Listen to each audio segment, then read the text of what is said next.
আবার স্বাগত একুশে বিজনেসের সঙ্গে আছি মহিমা পলি। চীনা পণ্যের উপর 100% শুল্ক কার্যকর হলে মার্কিন বাজারে বাড়তি সুবিধা পাবে বাংলাদেশ। দেশটিতে বাড়বে বাংলাদেশের পোশাক রপ্তানি। তবে সুযোগ কাজে লাগাতে পণ্যে বৈচিত্র্য আনার পাশাপাশি অবকাঠামো উন্নয়ন জরুরি বলছেন সংশ্লিষ্টরা। একই সাথে শিল্পের সক্ষমতা বৃদ্ধি ও বন্ধ কারখানাগুলো খুলে দেওয়ার পরামর্শ দিচ্ছেন বিশ্লেষকরা। বিস্তারিত দেখুন রিপোর্টে। চীনা পণ্যে মার্কিন শুল্ক এমনিতেই তুলনামূলক বেশি। এমন বাস্তবতার মধ্যে আগামী 1 নভেম্বর থেকে মার্কিন বাজারে চীনা পণ্যে 100% শুল্ক আরোপের হুমকি দিয়েছেন প্রেসিডেন্ট ডোনাল্ড ট্রাম্প। সংশ্লিষ্টরা বলছেন, চীনা পণ্যে 100% শুল্ক কার্যকর হলে দেশটি মার্কিন বাজার থেকে আরও ছিটকে পড়বে। যদি কম্পেয়ার করা যায় অন্যান্য দেশগুলোর সাথে বাংলাদেশের ট্যারিফের সিচুয়েশন এবং অন্যান্য অবস্থা চিন্তা করলে বাংলাদেশের অবস্থা ডেফিনেটলি ভালো থাকার কথা। এখন আমাদেরকে ঠিক করতে হবে আসলে আমরা কতটুকু এই সুযোগটা কাজে লাগাবো। আমরা কি আগের মতো বেসিক অর্ডারেই পাইলে করতে থাকবো, নাকি আমরা এখন হাই ভ্যালু অর্ডারের দিকে যাব? এদিকে শুধু চীন নয়, ভারতীয় পণ্যের ওপরও 50% শুল্ক আরোপ করে রেখেছে মার্কিন প্রশাসন। প্রতিযোগী দেশগুলোর উপর যুক্তরাষ্ট্রের এমন শুল্ক নীতি বাংলাদেশকে সহায়তা করবে বলে মনে করছেন অর্থনীতিবিদরা। সাপ্লাই চেনটা কিন্তু আমাদের আরো উন্নত করতে হবে, পাশাপাশি আমাদের উৎপাদনের ক্ষেত্রে দক্ষতা আছে সে দক্ষতা বাড়াতে হবে, আমাদের বিশেষ করে প্রোডাকশন কস্টটা আমাদের কমাতে হবে। তাহলে আমরা কিন্তু এই মার্কেট গুলো ধরতে পারবো এবং যারা বায়ার আছে তাদের সঙ্গে কিন্তু যোগাযোগ করে তারা অন্ততপক্ষে চীন এবং ভারত থেকে যারা আমদানি করে আমেরিকান, তাদের সঙ্গে আমাদের সম্পর্ক আরো বাড়াতে হবে। তবে এই সুযোগ বাংলাদেশ কতটা কাজে লাগাতে পারবে তা নিয়ে প্রশ্ন থেকেই যাচ্ছে। পণ্যে বৈচিত্র্য আনার পাশাপাশি সক্ষমতা বাড়ানোর কথা বলছেন অর্থনীতিবিদরা। মার্কিন বাজারে সুযোগ কাজে লাগাতে অবকাঠামো শক্তিশালী করার পাশাপাশি বন্ধ কারখানাগুলো খুলে দেওয়ার পরামর্শ দিচ্ছেন বিশ্লেষকরা। গার্মেন্ট শিল্প, সেখানে দেখেন অনেকগুলো শিল্প কিন্তু আমাদের বন্ধ। মহিমা পলি, ডেস্ক রিপোর্ট, একুশে টেলিভিশন। বাংলাদেশ ব্যাংকের নিলামে ডলার ক্রয় ও প্রবাসী আয়ের উপর ভর করে বাড়ছে বৈদেশিক মুদ্রার রিজার্ভ, ছুঁই করছে 32 বিলিয়ন মার্কিন ডলার। বাংলাদেশ ব্যাংকের তথ্য বলছে, চলতি মাসে প্রথম 8 দিনে দেশে 80 কোটি মার্কিন ডলারের প্রবাসী আয় এসেছে। এছাড়া গত 9 অক্টোবর 10টি ব্যাংক থেকে মোট 10 কোটি 70 লাখ ডলার কিনেছে বাংলাদেশ ব্যাংক। এতে 9 অক্টোবর পর্যন্ত বৈদেশিক মুদ্রার রিজার্ভ বেড়ে দাঁড়িয়েছে 31.94 বিলিয়ন ডলারে। অবশ্য আন্তর্জাতিক মুদ্রা তহবিলের হিসাব পদ্ধতি BPM-6 অনুযায়ী এই রিজার্ভের পরিমাণ 27.12 বিলিয়ন ডলার। বাংলাদেশ ব্যাংকের তথ্য অনুযায়ী গত 5 অক্টোবর পর্যন্ত দেশের মোট রিজার্ভের পরিমাণ ছিল 31.5 বিলিয়ন ডলার।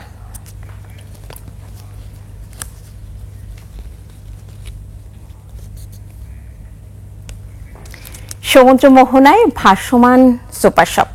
ইলিশ মৌসুমে ব্যস্ত উপকূলীয় এলাকার জেলেদের নিত্যপণ্যের চাহিদা মেটাচ্ছে এই দোকানটি। এখান থেকে কেনাকাটা করে সময় ও অর্থের সাশ্রয় হচ্ছে তাদের। পটুয়াখালী থেকে মুজাহিদ প্রিন্সের তথ্য ছবিতে ডেস্ক রিপোর্ট। পটুয়াখালী রাঙ্গাবালী উপজেলার সোনারচর আর চরহেয়ারের মধ্যবর্তী সমুদ্র মোহনায় সারি করে নোঙর করা ভাসমান সুপার শপ। 3টি বড় ট্রলারের ওপর ত্রিপল দিয়ে ছাউনি দেয়া। বাইরে থেকে দেখে বোঝার উপায় নেই এর ভেতরে কত শত পণ্য রয়েছে। কি নেই এখানে? নিত্য প্রয়োজনীয় চাল, ডাল, তেল, নুন, পেঁয়াজ, লবণ থেকে শুরু করে পান সুপারি, প্যাকেটজাত নানা খাবার, গুড়মুড়ি থেকে কাপ নুডলস, জাল ফেলানোর অ্যাঙ্কর থেকে যাবতীয় পণ্য। এছাড়াও রয়েছে মোবাইল এবং সিম কেনার সুবিধা। ইলিশের মৌসুমের প্রতিটি গণে জোয়ার ভাটা অনুযায়ী মাছ তোলার সময় ব্যস্ত সময় পার করতে হয় জেলেদের। তাদের ব্যস্ততার কথা চিন্তা করে দেয়া হয় এই শপ। জাল টানার বিরতিতে জেলেরা চলে আসেন এই সুপার শপে। এতে সময় এবং অর্থ দুই বাঁচে। এখন আর 1-1.5 ঘন্টা ট্রলার চালিয়ে ডাঙায় বাজার করতে যেতে হয় না তাদের।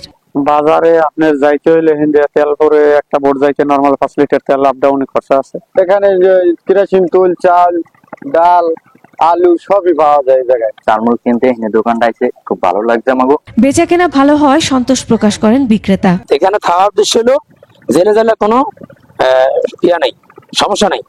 একটা খাও বেশি মারলে 2টা মাছ বেশি পাবে, আমার কষ্ট জেলে জেলে একটু শান্তি হোক।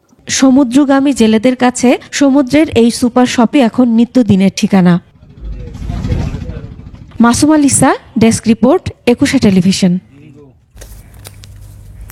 জানাবো এশিয়ার প্রধান প্রধান শেয়ার বাজারের খবর।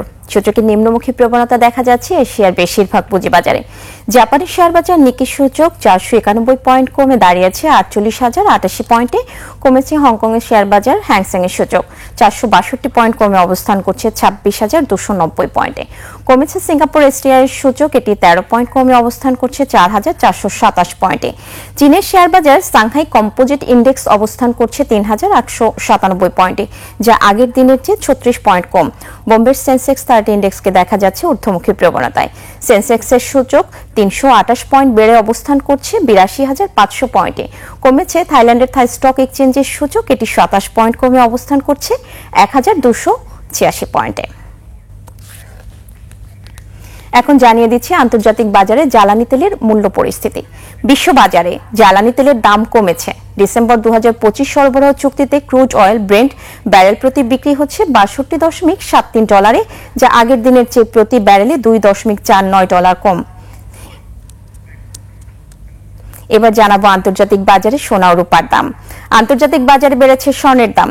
22 ক্যারেটের প্রতি আউন্স স্বর্ণ বিক্রি হচ্ছে $4,017, যা আগের দিনের চেয়ে $40.93 বেশি। বেড়েছে রূপার দামও। প্রতি আউন্স রূপা বিক্রি হচ্ছে $50.14, যা আগের কার্যদিবসের তুলনায় $0.86 বেশি। এদিকে দেশের বাজারে অপরিবর্তিত রয়েছে সোনা ও রূপার দাম। 22 ক্যারেটের প্রতি গ্রাম স্বর্ণ বিক্রি হচ্ছে 17,927 টাকায়, আর একই মানের প্রতি গ্রাম রূপা বিক্রি হচ্ছে 427 টাকায়।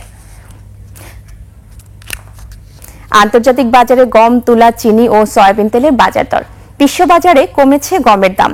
শিকাগো বোর্ড অব ট্রেডের ডিসেম্বর 2025 সরবরাহ চুক্তিতে প্রতি বুসেল গমের ভবিষ্যৎ মূল্য দাঁড়িয়েছে 498.50 সেন্টসে, যা গত দিনের চেয়ে 8 সেন্টস কম। আন্তর্জাতিক বাজারে তুলার দাম কমেছে। ডিসেম্বর 2025 সরবরাহ চুক্তি অনুযায়ী প্রতি পাউন্ড তুলার মূল্য দাঁড়িয়েছে 63.84 সেন্টসে, যা গত দিনের চেয়ে 0.63 সেন্টস কম। বিশ্ব বাজারে কমেছে চিনির দাম। মার্চ 2026 সরবরাহ চুক্তি অনুযায়ী প্রতি পাউন্ড নাম্বার 11 চিনির মূল্য এখন 16.10 সেন্টস, যা এর আগের কার্যদিবসের 0.16 সেন্টস কম। বিশ্ববাজারে কমেছে সয়াবিন তেলের দাম।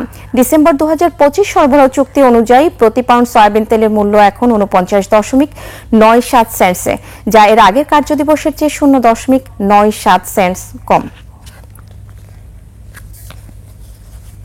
এবার টাকার সঙ্গে প্রধান প্রধান আন্তর্জাতিক মুদ্রার বিনিময় হার। আন্তঃব্যাংক লেনদেনে আজ ব্যাংকগুলো মার্কিন ডলার কিনছে 121 টাকা 50 পয়সা আর বিক্রি করছে 122 টাকা 50 পয়সায়। ব্রিটিশ পাউন্ডের ক্রয় মূল্য 160 টাকা 84 পয়সা এবং বিক্রয় মূল্য 167 টাকা 92 পয়সা। ইউরোর ক্রয় মূল্য 140 টাকা 55 পয়সা আর বিক্রয় মূল্য 146 টাকা 36 পয়সা। জাপানি ইয়েন ক্রয় হচ্ছে 77 পয়সায় আর বিক্রি হচ্ছে 84 পয়সায়।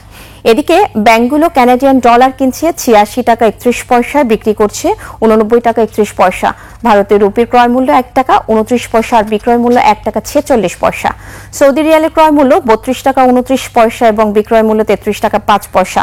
মালয়েশিয়ান রিঙ্গিত ক্রয় হচ্ছে 28 টাকা 58 পয়সায়।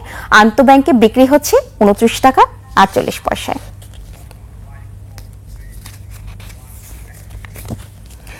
দর্শক, এরই সাথে শেষ করছি আজকের 21শে বিজনেস। আগামীকাল দুপুর 1টায় আবারও ফিরে আসবো 21শে বিজনেসের নিয়মিত সব আয়োজন নিয়ে। দেখার আমন্ত্রণ রইল।